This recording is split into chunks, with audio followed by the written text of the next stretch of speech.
Hey guys, Mike here with tlbhd.com, and today we're going to have a quick comparison of the new Blackberry Z10 and the popular iPhone 5. Design-wise, the two are actually close, as both manufacturers went for similar rectangular shapes with straight edges and slightly rounded corners for their phones. The iPhone is of course smaller and lighter, but the Blackberry actually fits better in hand and is grippier thanks to its soft dimpled backplate.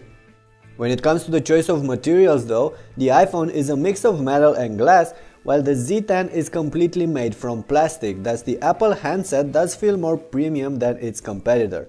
However, it's not going to be as reliable, as we all know how easily that aluminum shell scuffs off. Having a look at the rears of these two handsets, you'll notice that the back panel is removable on the Z10, allowing access to the battery, micro SIM and micro SD card slots.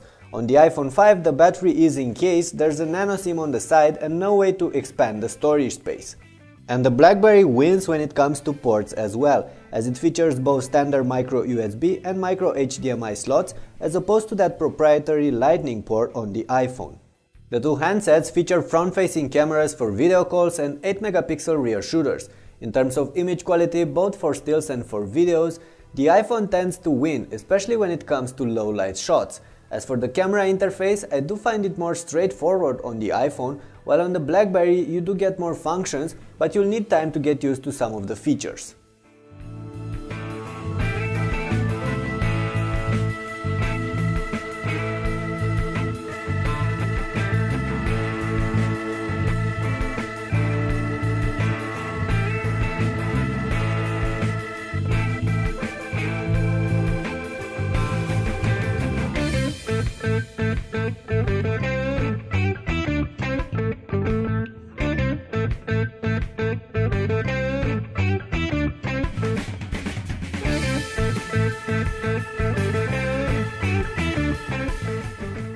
Flipping the phones up, you'll notice a 4-inch screen on the iPhone and a slightly larger and wider 4.2-inch screen on the Blackberry.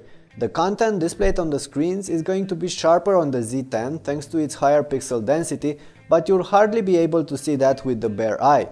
The iPhone screen, however, tends to get in front when it comes to contrast, brightness and especially color accuracy, although that display on the Z10 is definitely very good as well. And then there's the thing that really matters, the everyday experience. I'm not going to focus on hardware specs, both phones are powerful and with software carefully optimized for the platform inside, both are incredibly zippy when dealing with your daily tasks. But in the end, comparing the Z10 with the iPhone 5 is more or less a matter of comparing Blackberry 10 with iOS.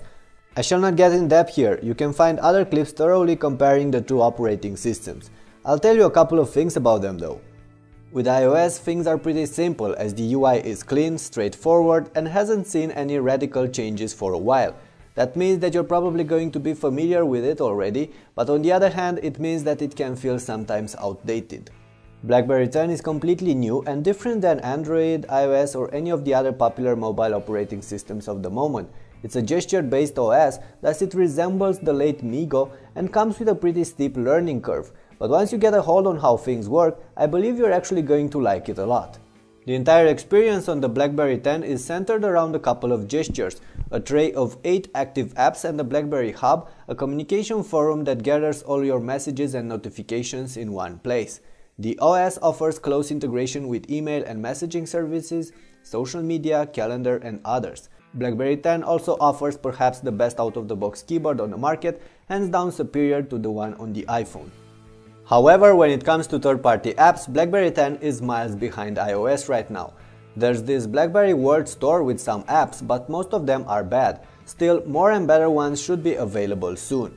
The shop also offers access to content like movies, music, books, and prices are on par with those on iTunes and Apple stores.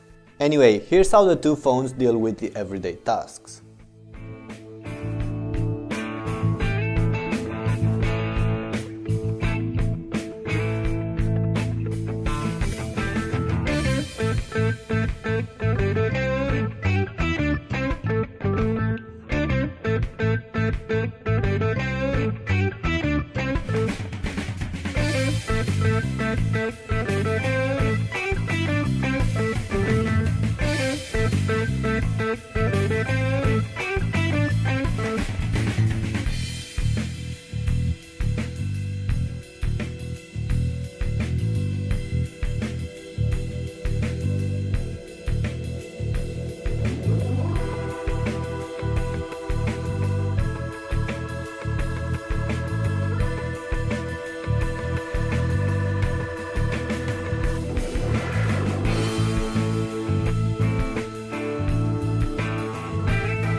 So in the end, it's a matter of personal preference. On one side there's a familiar OS backed up by a mature ecosystem, and on the other there's the new kid on the block, still unproven but with potential. Back to our iPhone 5 versus Blackberry Z10 fight, with looks, build quality and software aside, there are a couple of other things to consider. Connectivity wise, both handsets offer 4G, Bluetooth and wireless, but the Z10 also comes with NFC. If you plan on using the two as regular phones, you should know that the call quality is top notch on either of the two, even in noisy environments. And none have problems with signal strength, although the Blackberry tends to better hold on the signal in difficult conditions.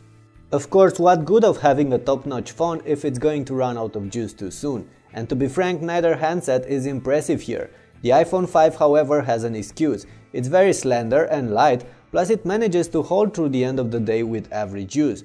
The Blackberry Z10 however does not, and most of the time is going to shut off in the early hours of the evening, also with casual everyday use. Luckily, you can easily swap out the battery and replace it with a spare one, but that's hardly a consolation.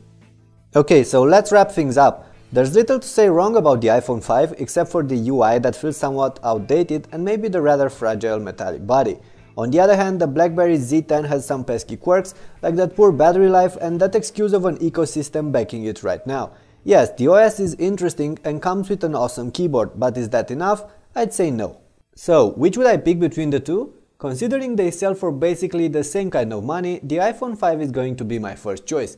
But that might not be the case for you. Like I said, the Blackberry Z10 is a very good phone on its own, but unless you're a die-hard Blackberry fan, someone in search of a new experience, or someone getting its first smartphone with little need for fancy apps, I do think you're safer going for the iOS or Android heavyweights right now. Of course, 6 or 12 months from now, things might have changed, so please check out the date of this review before throwing your stones.